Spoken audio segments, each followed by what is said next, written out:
desde hace Portugal en el desarrollo de la energía nuclear siempre se ha mantenido fuera. De tal manera que el último recurso de energía, que es la nuclear, en la península solamente está dentro del ámbito de España. Pero España desde 1982 tiene la moratoria vigente de crecimiento de la energía nuclear y además una política de desmantelamiento de la energía nuclear. Por tanto, no, desde dentro no teníamos un medio eficaz de respuesta, aunque es cierto que en determinada situación, si hacemos una media anual, la energía nuclear en España todavía está representando entre el 15 y el 20% de nuestro gasto anual. Pero no hay un futuro y no lo habrá, aunque no lo habrá con las tecnologías nucleares de gran tamaño, porque en la actualidad, siguiendo todos los cánones internacionales, para que España pudiese poner en funcionamiento una nueva central nuclear de gran potencia, tardaría en torno a unos 15, 20 años en tenerla en iniciar su funcionamiento. Con lo cual, todas aquellas propuestas que indican que en España sería razonable volver a crear centrales, no es una respuesta para dentro de poco tiempo, sino que primero habría que negociarlo políticamente y hasta llegar a tener físicamente una central nuclear se calcula que como mínimo se necesitarían unos 16 a 17 años para tenerla. Otra cosa es que desarrollásemos y tuviésemos tecnología y capacidad para pequeños reactores nucleares móviles o no móviles, es decir, tecnología como la que se desarrolla sobre todo en la perdón, en Rusia o en algunos otros países de mini reactores. Esto es otra cuestión. Pero sabemos que esto tampoco cubriría nuestras necesidades.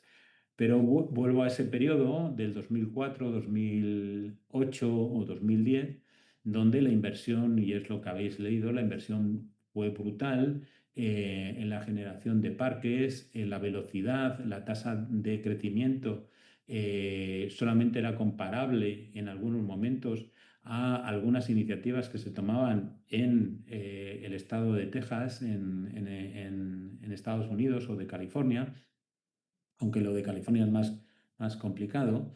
El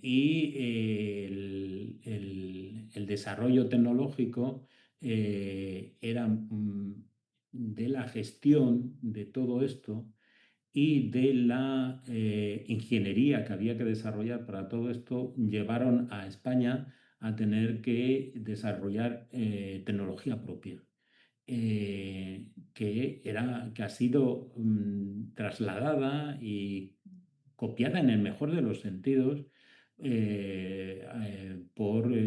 a continuación por otros países europeos y en particular por China.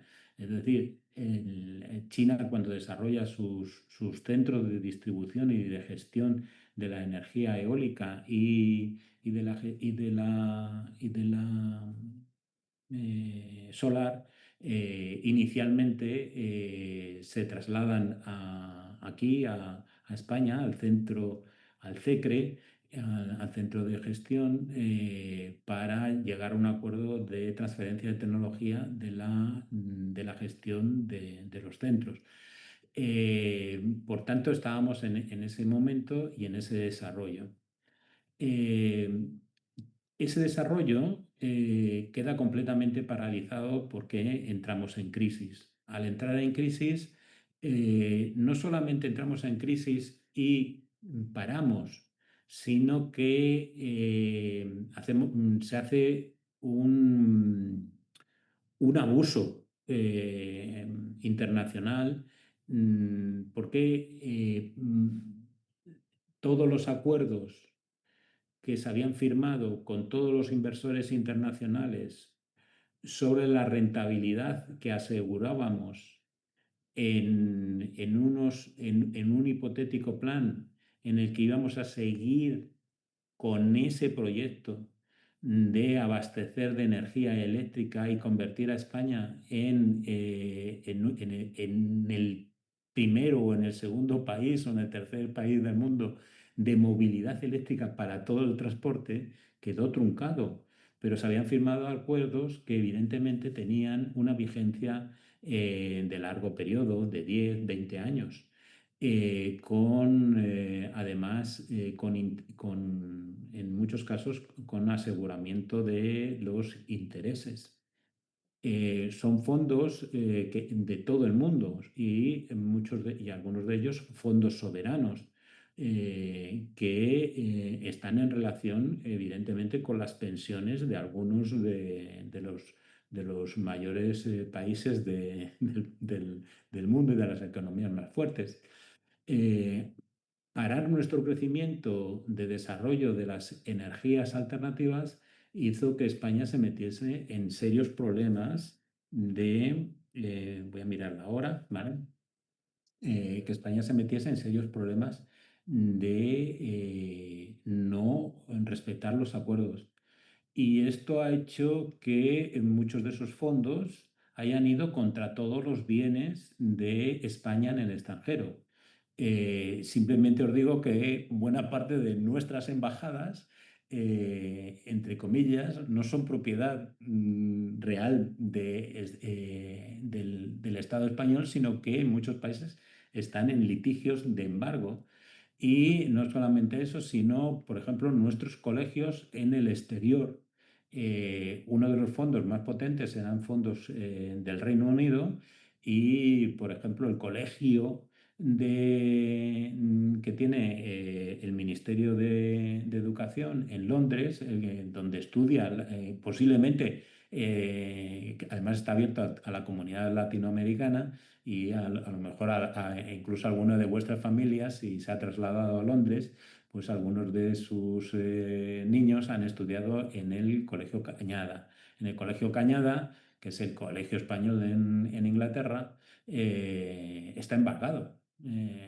Y está embargado por estos procesos de no retribución de las inversiones prometidas. Además, como a veces tristemente sucede, las cosas en política van en bandazos. Y el gobierno siguiente dio un auténtico bandazo sobre el desarrollo de estas energías,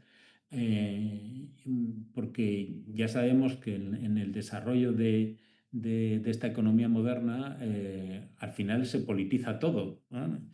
Y en un país como España, pues entre comillas, porque esto no es así exactamente, pero defender la energía eólica o la energía solar es, entre comillas, también más de derechas, más de izquierdas que de derechas, ¿no? Esto tiene, como siempre, por ejemplo, yo vivo en Salamanca y la región de Castilla-León es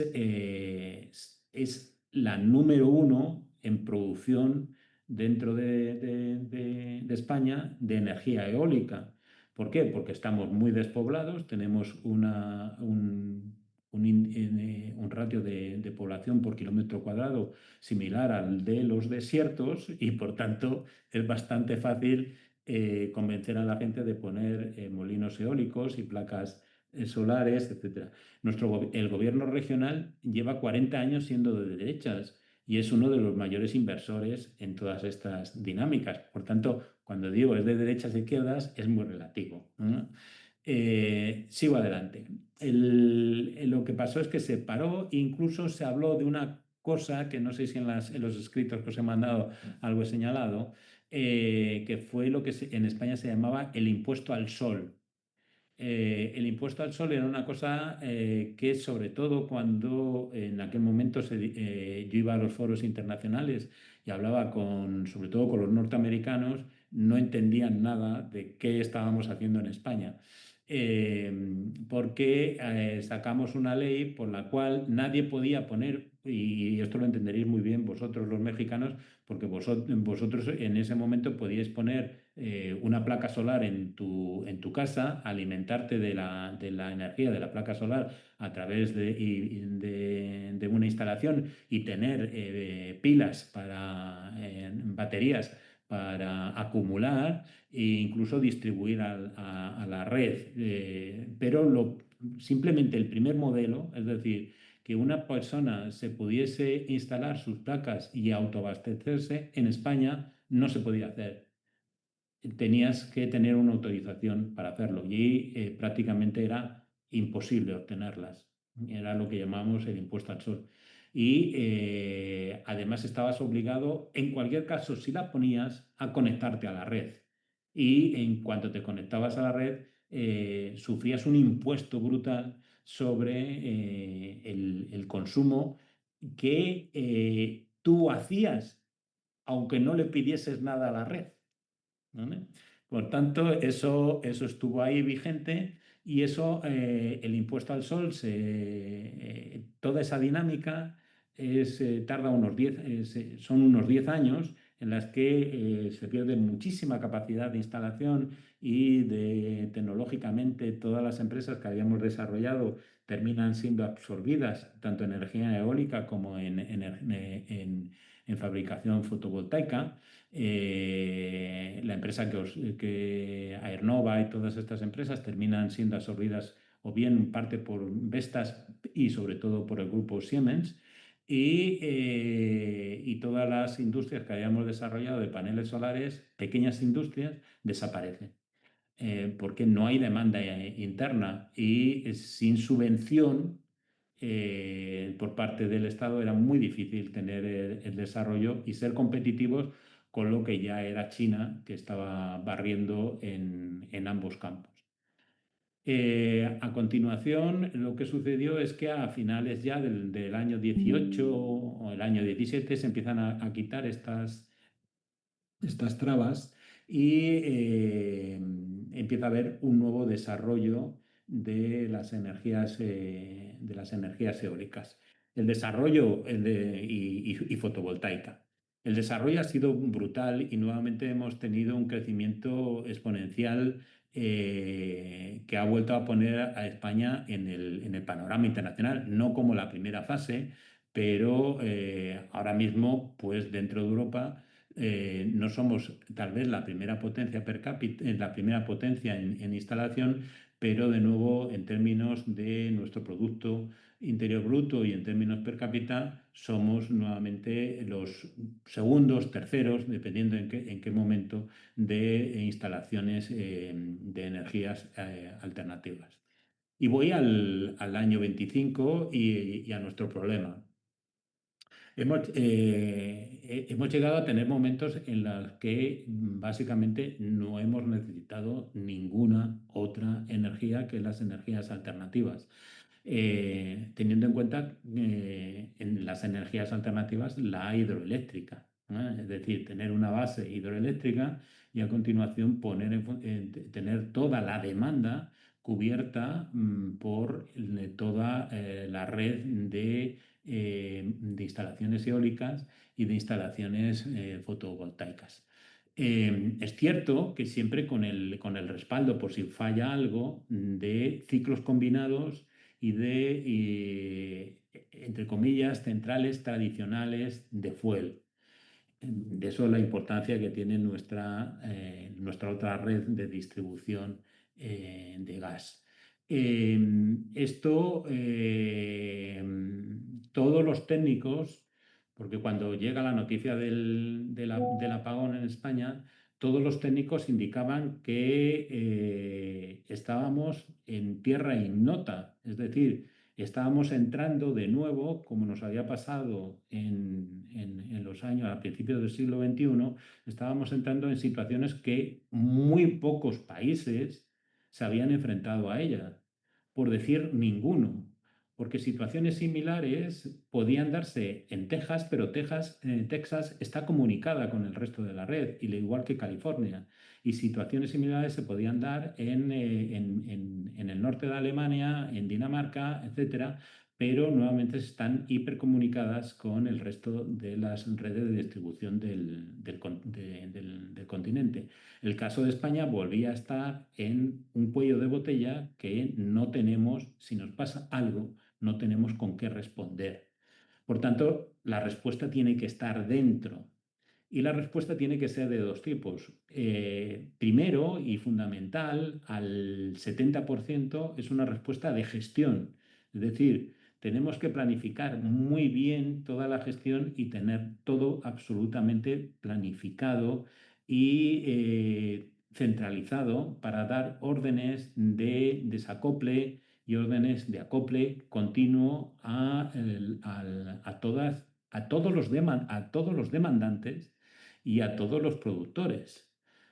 Porque el sistema español no funciona si no podemos decirle a los grandes consumidores, las grandes empresas industriales y las grandes empresas de servicios, y aquí es una cosa muy interesante que seguro que sale, es decir, toda la industria de servidores para la inteligencia artificial, etcétera, si no podemos darles instrucciones de que paren durante un determinado momento las demandas para poder ajustar nuestros problemas en la oferta.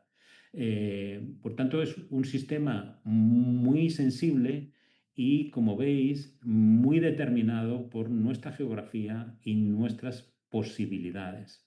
El apagón lo que hizo fue decirnos,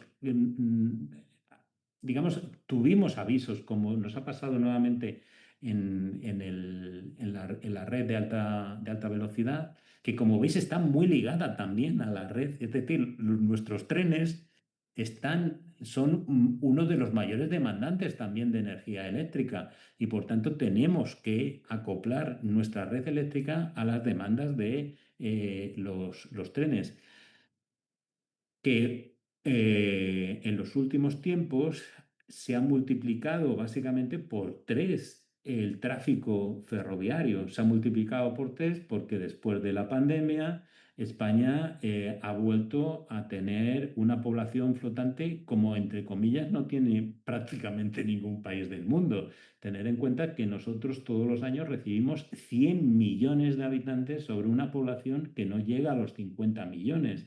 Por tanto, en determinados momentos en este país la demanda real es de unos 75 a 80 millones de personas, y fluctuante, porque no es lo mismo lo que demandan en verano que lo que se demanda en invierno.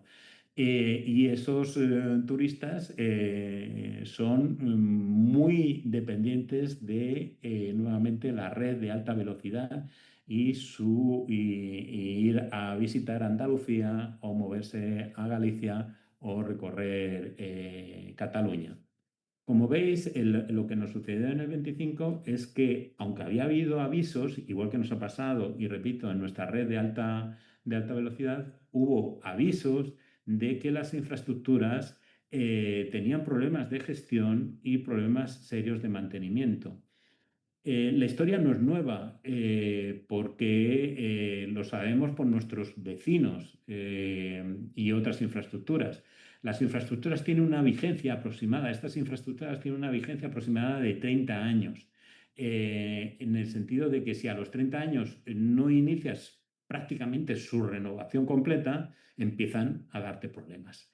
Y lo que nos ha sucedido es que hemos salido, entre comillas, de pobres hace poco, de la crisis hemos arrastrado la crisis del 2008 hasta hace prácticamente 3 años, 2 años. Por tanto, aún no teníamos dinero, y por eso fueron los fondos Next Generation. Pero los fondos Next Generation de Europa no han ido porque no se podían utilizar de esa manera a la infraestructura de este tipo, sino que eran fondos para generar unas infraestructuras mejores, más innovadoras, pero no para restaurar lo que tenemos de base. Y no hemos hecho las inversiones no nos ha dado tiempo. a restaurar las inversiones de base en el ferrocarril, las vías, y en la red eléctrica, los puntos de congestión y sobre todo las estructuras de coordinación de las plantas fotovoltaicas, que es ahora el reto, con la red general. Ni tampoco ha habido una gran inversión en ese sentido, aunque, claro, cuando esto se dice, parece que no hacíamos nada, pero las empresas privadas y la empresa semiprivada, Red Eléctrica, mantuvo un ritmo de inversión alto, pero no era suficiente porque el calibre de lo que se había formado es tan grande que se necesita más aún que lo que se había invertido. Y entonces el sistema en el año 25 da un aviso final de decir, no podemos seguir así. Es decir, o aumentas en gestión, ¿m? Es decir, controlas todo el encendido y apagado de prácticamente todas las placas que hay en el sistema, y aquí pasa y ha habido una transformación fundamental que la vais a entender ahora. Eso por un lado, o tenéis que bajar a un modelo de sistema que tenga una base de recuperación más rápida, y eso supone que hay que tener encendidas, a veces sin utilización, más centrales y ciclos combinados, más centrales de fuelle y ciclo combinado, con lo cual se encarece la factura y generamos un problema que seguimos siendo el país de la Unión Europea con mayores tasas de inflación. Ya sé que estamos hablando de inflaciones entre el 2 y el 3%, que diré, pues eso no es nada, pero en el sistema europeo, inflaciones del 2 al 3% son muy notorias, ¿no? Entonces, teníamos esa situación, y una cosa que muchas veces se olvida, y es que como se quitaron los impuestos al sol, actualmente la población española en sus casas tiene instalado como tres centrales. Es decir, autónomamente los ciudadanos nos hemos convertido digamos, la quinta empresa del sistema eléctrico español. Hay las tres grandes, luego unas regionales pequeñas, y luego están los ciudadanos, porque toda la energía que tenemos instaladas en nuestras casas generan ya como tres centrales, como tres grandes centrales. Y no hay control sobre nuestras instalaciones. Es decir, cuando se han desarrollado, hemos ido entrando en la red, mandamos electricidad, chupamos electricidad, pero no se han puesto los sistemas inteligentes de control de esas actividades. Por tanto, tenemos una inestabilidad de que se pueden encender, entre comillas, y apagar de golpe muchas centrales con decisiones que le resultan muy difíciles al sistema contabilizar, ¿no? Es el típico problema que se llama el intermedio del partido, ¿no? En el intermedio de un partido, el uso de energía es brutal porque la gente se va al servicio, tira de la cadena, se pone a cocinar rápidamente el sándwich para volver a sentarse delante de la televisión, y entonces es un pico brutal. Es decir, los consumidores tenemos comportamientos que para el conjunto de la red les resultan extraños. Bueno, voy terminando porque ya llevo hablando el tiempo que me habéis asignado, y seguro que tenéis muchas preguntas que hacerme sobre esta historia, y intentaré que en vuestras preguntas también resolver algunas de las cuestiones que se me han quedado en el tintero, como era normal, ¿vale? Beatriz, quedo a tu disposición. Muchísimas gracias, doctor Santiago. Una brillante exposición. Ha colocado en la mesa muchos de los elementos de los actores y, por supuesto, de los procesos que están pues muy presentes, evidentemente no solo en España, sino en la península ibérica, pero también con los vecinos y los grandes retos a los que se enfrenta. El tema de nuestra sesión de hoy precisamente tiene que ver con una transición energética justa y creo que en ese sentido podríamos también iniciar el debate. Nos acompañan en línea